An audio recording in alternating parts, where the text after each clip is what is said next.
नमस्कार, मैं हूं अखिलेश पांडे और आप देख रहे हैं सी न्यूज़ भारत। वक्त हो चुका है न्यूज़ बुलेटिन का। इस बुलेटिन में हम जानेंगे कि कहां 6 दिवसीय कौशल एवं उद्यमिता विकास प्रशिक्षण कार्यक्रम का हुआ आयोजन, कहां नियमों को ताक पर रखकर प्रदूषण उत्पन्न करने वाले वाहन से घूम रहे अधिकारी। ऐसी तमाम खबरों पर आई विस्तार से करते हैं चर्चा।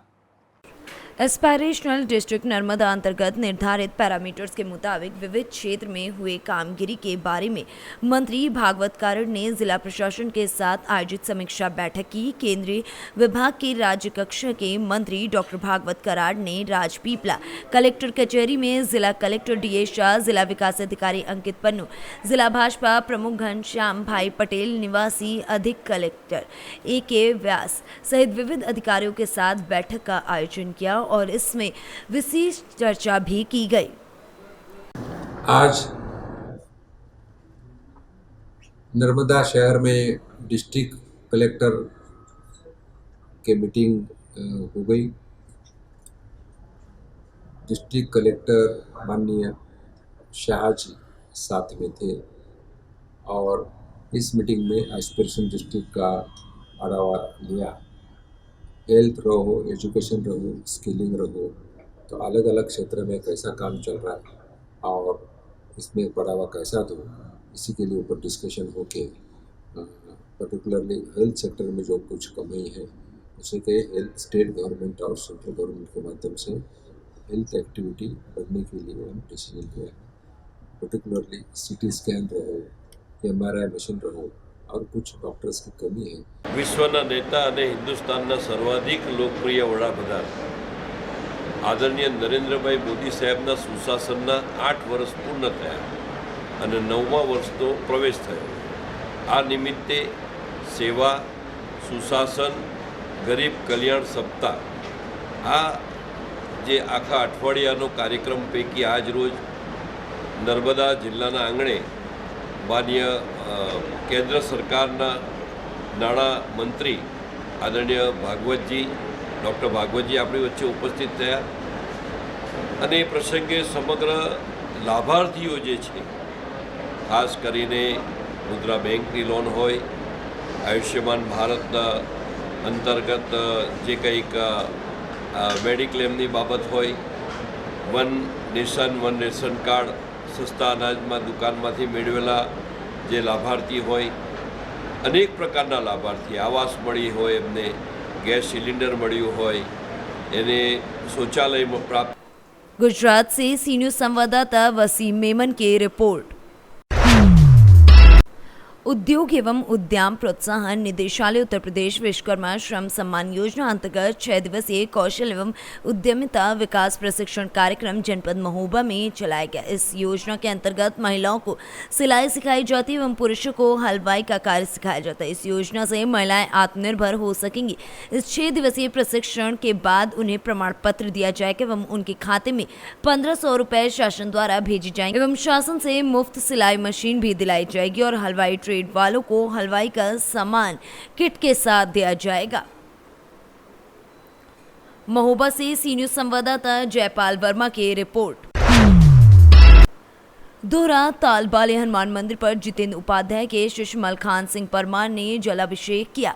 अम्बाहा दोहरा तालबाले हनुमान मंदिर पर पंडित जितेंद्र उपाध्याय के शिष्य मलखान सिंह ने शिव परिवार का जलाभिषेक किया। मुरैना से सी न्यूज़ संवाददाता रामकृष्ण की रिपोर्ट।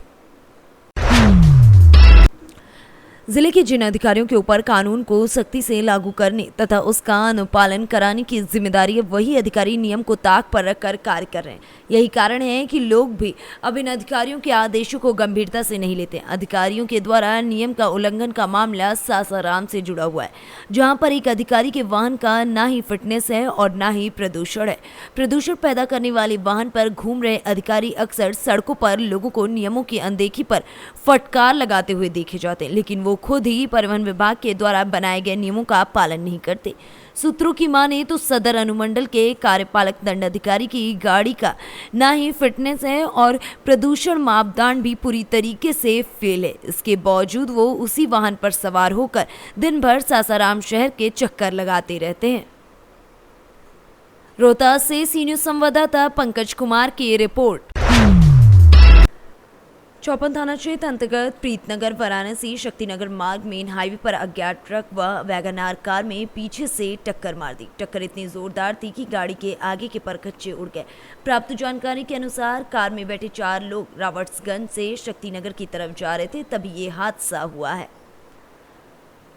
सोनभद्र से सी न्यूज संवाददाता मुस्ताक अहमद की रिपोर्ट। पुलिस अधीक्षक बस्ती आशीष श्रीवास्तव द्वारा अपराध एवं अपराधियों के विरुद्ध चलाए जा रहे अभियान के तहत अपर पुलिस अधीक्षक बस्ती दीपेंद्र नाथ चौधरी के पर्यवेक्षण में क्षेत्र अधिकारी रुधौली अंबिका राम के कुशल निर्देशन में प्रभारी निरीक्षक रुधौली रामकृष्ण मिश्रा के कुशल नेतृत्व में थाना रुधौली पुलिस टीम द्वारा 3 नफर वारंटी अभियुक्तों को गिरफ्तार किया गया है। बता दें, पुलिस ने इस पूरे मामले में जानकारी भी साझा की है। बस्ती से सी न्यूज संवाददाता प्रवीण कुमार की रिपोर्ट। महाराजगंज जनपद के पनियारा थाना क्षेत्र के भवानीपुर में आज जमीनी विवाद को लेकर 2 पक्षों में मारपीट हो गई, जिसमें एक 50 वर्षीय व्यक्ति की मौत हो गई।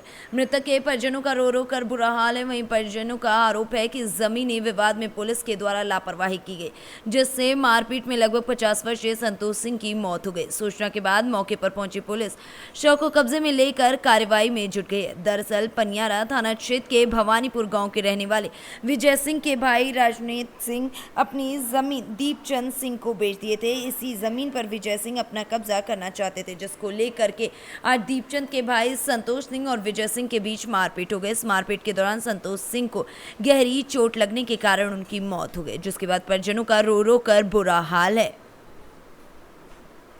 महाराजगंज से सी न्यूज संवाददाता अंगद शर्मा की रिपोर्ट।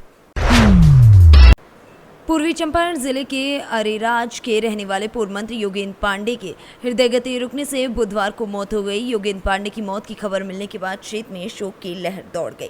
पूर्व विधायक के अंतिम संस्कार के समय गार्ड ऑफ ऑनर देने को लेकर जिला प्रशासन की उदासीनता को देख स्थानीय विधायक सुनील मणि तिवारी ने पहल की और सरकार के स्तर पर बात करके गार्ड ऑफ ऑनर की व्यवस्था कराई। लेकिन बिहार पुलिस के अंग्रेजों के जमाने की 303 का राइफल गार्ड ऑफ ऑनर के समय ही जवाब दे गया, जिसका वीडियो बना रहे वहां मौजूद लोगों ने उसे वायरल कर दिया। बता दें कि गार्ड ऑफ ऑनर के लिए फुल ड्रेस में पुलिस के जवान अंतिम संस्कार वाले स्थान पर पहुंचे हुए थे। लाइन में सभी जवान 303 का राइफल लिए खड़े थे। उनकी अगुवाई कर रहे जवान ने सभी से सावधान विश्राम कराने के बाद जवानों को कंधे शस्त्र का आदेश दिया। फिर अंतिम सलामी का आदेश देते ही जवानों ने कंधे पर रखे राइफल से फायर करना शुरू कर दिया। ठाए ठाए की आवाजें आने लगी, लेकिन इसी दौरान बेचारा एक जवान परेशान दिख रहा था। बार बार राइफल का बोल्ट चढ़ाने की कोशिश कर रहा था, लेकिन बोल्ट फंस जा रहा था। काफी प्रयास के बाद एक बार बोल्ट चढ़ गया, फिर ट्रिगर दबाते ही गोली फुस हो गई, जिसका वीडियो वहां काफी संख्या में मौजूद लोगों ने बना लिया।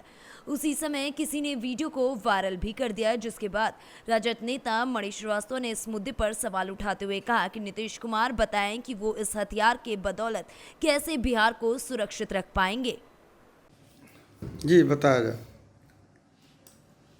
हम लोग यहाँ हमारे जिला के और बिहार सरकार के पूर्व मंत्री आदरणीय जोगिंदर पांडे जी की लंबे समय से तबीयत खराब होने के कारण उनकी देहांत हो गई। उनकी देहांत में उनकी जब अंतिम दाह संस्कार की जा रही थी, उस समय प्रशासन के द्वारा जिस हथियार से सलामी दी जा रही थी, जिस राइफल से सलामी दी जा रही थी, वह राइफल मैंने काम ही नहीं कर रहा था। बराबर देखिएगा उस वीडियो में कि पुलिस के द्वारा ऐसे ऐसे उसको हिलाया जा रहा है। तो आप बताइए कि इस हथियार के बदौलत माननीय मुख्यमंत्री कहते हैं कि पूरे बिहार को सुरक्षित रखेंगे, और रोज कहीं ना कहीं हत्या, लूट, अपहरण, मर्डर हो रहा है। अपराधी का हथियार चमक रहा है और प्रशासन का हथियार माने समझिए कि बेकामिल पड़ा हुआ है। अब इसके बदौलत बिहार सरकार के माननीय मुख्यमंत्री जी कैसे बिहार को चलाएंगे कि सलामी देने में मंत्री के समय, उसमें भी सलामी के समय स्पॉट पुलिस पदाधिकारी को निकाल के मेजर के द्वारा भेजा जाता है। उस परिस्थिति में हथियार फंस जाना यह दुर्भाग्य है। इस पर बिहार के लोग भी देखेगा, सोचेगा, और माननीय मुख्यमंत्री यह जवाब दे कि इस हथियार की बदौलत इस बिहार में इस बढ़ते अपराध को कैसे रोकेंगे। मोतिहारी से सी न्यूज संवाददाता सचिन कुमार अंशु की रिपोर्ट। पूर्वी चंपारण के चकिया स्थित टोल प्लाजा के सौजन्य से आज़ादी के अमृत महोत्सव कार्यक्रम के अंतर्गत आज NHAI कोटवा मुजफ्फरपुर टालवे लिमिटेड और क्यूब रूट फाउंडेशन के द्वारा स्थानीय लोगों को सड़क सुरक्षा के प्रति जागरूक किया गया, जिसमें विशेष रूप से दुपहिया वाहनों और पैदल यात्रियों को ट्रैफिक नियमों के बारे में जानकारी दी गई, जिसमें हेलमेट पहनना, जेब्रा क्रॉसिंग और सड़क पार करना, उल्टी दिशा में वाहन नहीं चलाना इत्यादि शामिल था। द वे स्ट्रीट प्ले नुक्कड़ नाटक के कलाकारों ने अपने बेहतरीन प्रदर्शन से सड़क सुरक्षा के बारे में बताया और लोगों को इससे मानने की बात भी कही, जिससे सड़क दुर्घटनाएं कम हो सकें। इसके अलावा टोल प्लाजा परिसर में सर्वर का निर्माण कार्य भी प्रारंभ किया गया, जिससे बारिश के पानी का समुचित प्रबंधन होगा और भूजल भंडार को भी सुरक्षित किया जा सकेगा। अमृत महोत्सव के अंतर्गत आज कोटवा मुजफ्फरपुर टोले लिमिटेड द्वारा नुक्कड़ नाटक के माध्यम से सड़क सुरक्षा का जागरूकता कार्यक्रम किया गया है और इस टोल प्लाजा परिसर में एक अमृत सरोवर का निर्माण का कार्य शुरू किया गया है। आज शुरू किया गया है कि ऐसे आपको पता है कि कंपनी के द्वारा ये स्कूल में जो बच्चे पढ़ रहे हैं उनको मेधावी छात्रवृत्ति प्रदान किया जाता है और लास्ट ईयर में सारे स्कूल में हम लोग विभिन्न प्रकार के सामग्री दिए हैं। RO वाटर के द्वारा स्वच्छ पेयजल का बंदोबस्त किए हैं। हॉस्पिटल में भी बहुत सारा सामग्री उपलब्ध किए हैं। आगे भी कंपनी ऐसे कार्यक्रम जारी रखेगा। आगे कंपनी यहाँ पे सर्वर के अलावा और भी कुछ बनाने की प्रपोजल हो रही है क्या?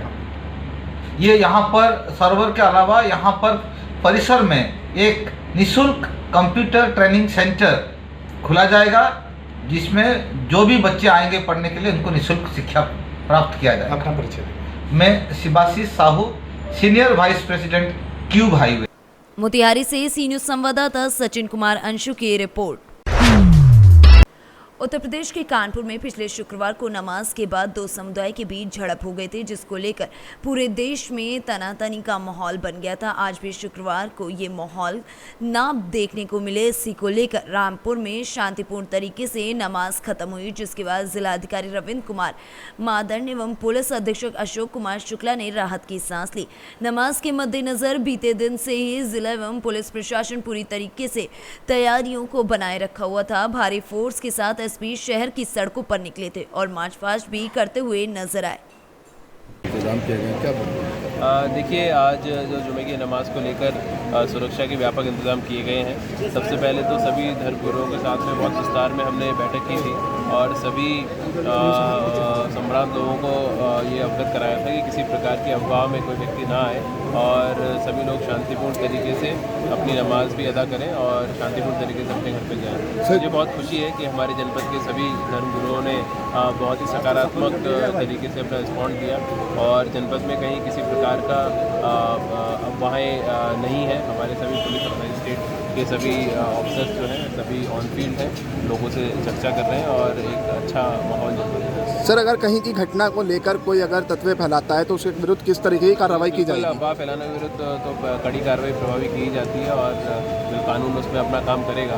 और ये सभी लोगों को ये हमने सोशल मीडिया के माध्यम से भी, न्यूज़पेपर्स के माध्यम से भी लगातार अवगत कराया है और हमारे जनपद में जिस प्रकार का हमेशा से अमन चैन का माहौल रहा है और इतिहास रहा है यहाँ का, तो और जिस प्रकार के प्रबंध हैं तो किसी प्रकार की कोई घटना होने नहीं चाहिए। सर, चुनाव के साथ साथ ये प्रशासन के लिए एक चुनौती ये भी है कि जो कानपुर में फसाद हुआ तो उसको लेकर चुनाव में किस तरीके से या प्रशासन किस तरीके से तैयारी है? देखिए, चूँकि प्रशासन लगातार संवाद के माध्यम से पहले से ही अपने सभी प्रोग्राम्स को आगे बढ़ाता है और लगातार हमने पूर्व में भी एक इस बिल को किया है, तो इलेक्शन को लेकर भी कहीं किसी प्रकार की कोई समस्या नहीं आने दी जाएगी। हमारी जो पैरामिलिट्री फोर्सेज हैं वो भी हमारे शहर में आ गई हैं और लगातार जो रूट मार्च और रामपुर से सी न्यूज संवाददाता साजिद खान की रिपोर्ट। एसी में गैस डालते समय कंप्रेसर फटते ही हुआ जोरदार धमाका। बताते चलें कि धामपुर के मोहल्ला अफगानान में नेशनल टेलर के मालिक रियाज अहमद के आवास पर समीर नामक युवक जो LG में काम करता उसके साथ आए सौरभ सैनी निवासी मोहल्ला पहाड़ी दरवाजा की एसी में गैस डालते वक्त कंप्रेसर के फटने से जोरदार धमाका हुआ, जिसमें मोहल्ले में अफरा तफरी मच गई। मकान स्वामी ने तुरंत धामपुर थाने को सूचना दी। मौके पर पहुंची पुलिस ने शव को अपने कब्जे में ले लिया, वहीं पोस्टमार्टम के लिए भेज दिया। वहीं परिजनों का रो रो कर बुरा हाल है। मेरा नाम रियाज अहमद। ये जो घटना घटी है गैस डालते समय, क्या पूरा नाम? ये एक लड़का सबीर नाम का, जिसको हमने कहा था कि हमारे एसी में जो है गैस डलनी है, जो भी प्रॉब्लम है उसको दूर करना है आपको। तो वो अपने साथ में सौरभ सैनी करके एक लड़का और साथ में लेके आया था, जैसे लोग अक्सर ज्वाइंट में काम करते हैं। तो सौरभ सैनी के हाथ में गैस का सिलेंडर था। मैं उस समय से नहाने गया हुआ था और ये दोनों लोग ही ऊपर छत पे थे, कोई तीसरा बंदा ऊपर छत पे नहीं था। और बहुत तेज़ मुझे धमाके की आवाज़ आई है, तो मैंने टॉवल बांध रखा था। मैं टॉवल बांधे बांधे ऊपर आया और ऊपर आने के बाद मैंने जब पूरा उसका भेजा बाहर देखा, उससे देखा नहीं गया। मैं तो आधी छत से पीछे फ़ौरन चला गया रिटर्न। और उसके बाद मैंने फिर सीधा इंस्पेक्टर साहब को फ़ोन किया। बल्कि समीर कहने लगा मैं उसके घर वालों को बुला लूँ, तो मैंने समीर से मना किया। मैंने कहा नहीं, हम पहले पुलिस को बुलाएंगे, अगर उसके घर वाले आएंगे कोई बात हमसे करने लगे तो हम लोगों को फिर दिक्कत आएगी, उनको भी दिक्कत आएगी। तो मैंने इस करके सीधा इंस्पेक्टर साहब को फ़ोन किया। फिर हमने फ़ौरन अपने तत्काल पूरी फोर्स भेज दी है और सब लोगों ने अपना सब चीज़ें देख ली है। सब लोग मीडिया के भी आ गए हैं। तो जो कानूनी कार्रवाई है और जो एक हादसा है, एक्सीडेंट है, अब बाकी सब पुलिस देखेगी, सब मीडिया के लोग देखेंगे जी। सब और समीर को पूछताछ के लिए अपना उन्होंने मेरे को फ़ोन आया था, कहने लगे इसके बयान ले लेंगे। ललितपुर से सी न्यूज़ संवाददाता मोहन कौशिक की रिपोर्ट। प्रखंड में अतिक्रमण के कारण लग रहे लगातार जाम को मद्देनजर फूलपरास एसडीओ अभिषेक कुमार के आदेश पर तथा कार्यपालक दंडाधिकारी अनिल सिंह, अंचल अधिकारी रमन कुमार खुटौना, लौका पुलिस से पीएसआई रोशन कुमार, एएसआई अनिल कुमार चौबे तथा जिले से आए पुलिस फोर्स के नेतृत्व में शुक्रवार को खुटौना के 371 दुकानों पर बुलडोजर चला। बताते चले कि 371 दुकानों को चिन्हित कर 10 दिनों का समय दिया गया था खुद से अतिक्रमण खाली करने का, जबकि 80% लोग पहले खाली कर चुके थे। इस पे क्या कहिएगा? बहुत अच्छी बात है, लोगों को काफी खुशी का माहौल है। खुशी का माहौल है, लोग आने जाने में कोई परेशानी नहीं। लोगों का कहना है कि सर आज गया गाड़ी कर्मन करके 2 दिन के बाद फिर उसको एक्शन कर देना। उसके बाद हम लोग एक नोटिस जारी कर लगाएंगे, उसको खाएंगे साथ। मधुबनी से सी न्यूज़ संवाददाता मोहम्मद इजहार की रिपोर्ट। नगर के भरुहना स्थित मां विंध्यवासिनी महाविद्यालय में सड़क सुरक्षा, यातायात जागरूकता एवं साइबर क्राइम के प्रति लोगों को जागरूक किया गया। इस दौरान छात्र छात्राओं द्वारा भाषण, गीत, संगीत, नुक्कड़ नाटक प्रस्तुत करके बच्चों ने लोगों को जागरूकता का संदेश दिया। महाविद्यालय के प्रबंधक डॉक्टर नीरज त्रिपाठी ने बताया कि इस कार्यक्रम का उद्देश्य लोगों को सड़क पर चलते समय यातायात के दौरान क्या क्या सावधानी बरतनी चाहिए और बढ़ते साइबर क्राइम से लोग कैसे सुरक्षित रहें, इसके प्रति जागरूक करना है। सर अपना परिचय बताएं पहले तो। मैं डॉक्टर नीरज त्रिपाठी, प्रबंधक विंध्यवासिनी महाविद्यालय भरुहना। आज क्या कार्यक्रम कॉलेज में रखा गया? आज हमारे महाविद्यालय में सड़क सुरक्षा, यातायात संरक्षा से संबंधित और साथ में ही साइबर अपराध जो हो रहे हैं उनके रोकथाम से जागरूकता के संबंध में हमारे महाविद्यालय में ARTO साहब और CO सदर साहब का आगमन हुआ और उनके द्वारा हमारे महाविद्यालय के छात्र छात्राओं को जागरूकता प्रदान की गई। इससे संबंधित तमाम पहलुओं पे बच्चों के साथ, छात्र छात्राओं के साथ चर्चा की गई और हमारे महाविद्यालय की छात्राओं ने, DLED की छात्राओं ने नुक्कड़ नाटक, गीत, भाषण, इन माध्यमों से भी जागरूकता फैलाने का और आपस में जागरूकता उनके बीच है इसका भी यहाँ पर बहुत अच्छा प्रदर्शन किया।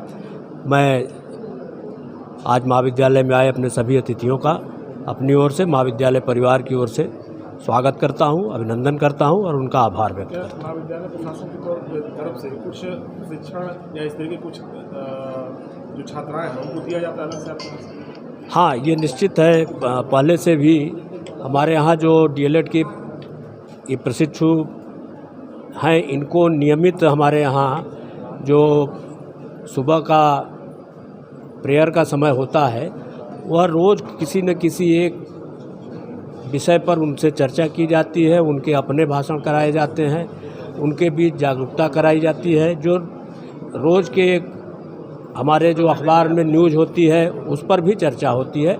इस क्रम में भी तमाम कार्यक्रम नियमित। मिर्ज़ापुर से सी न्यूज़ संवाददाता रजनीश सोनकर की रिपोर्ट। प्रयागराज में जुमे की नमाज के बाद अटाला इलाके में नारेबाजी की गई। वहीं मुस्लिम समुदाय के लोगों ने नारेबाजी की। नुपुर शर्मा के खिलाफ नारेबाजी की गई और कार्रवाई की मांग की गई। पुलिस, पीएससी और रैपिड एक्शन फोर्स मौके पर मौजूद रहा। प्रयागराज में हालत काफी तनावपूर्ण देखने को मिला। प्रयागराज से सी न्यूज संवाददाता मंगला प्रसाद पटेल की रिपोर्ट। मांडर विधानसभा के बेड़ो प्रखंड के सुदूर गांव में महागठबंधन कांग्रेस पार्टी के प्रत्याशी शिल्पी नेहा तिर्की ने अपने विचारों को जनता के समक्ष रखा। वहीं आने वाले 23 जून को हाथ छाप में वोट देकर विजयी बनाने की अपील भी की। रांची से सी न्यूज संवाददाता चंदन कुमार गुप्ता की रिपोर्ट। फिलहाल इस बुलेटिन में इतना ही। देश दुनिया की तमाम खबरों के लिए देखते रहें सी न्यूज़ भारत। हर खबर आपके साथ, आपके हाथ।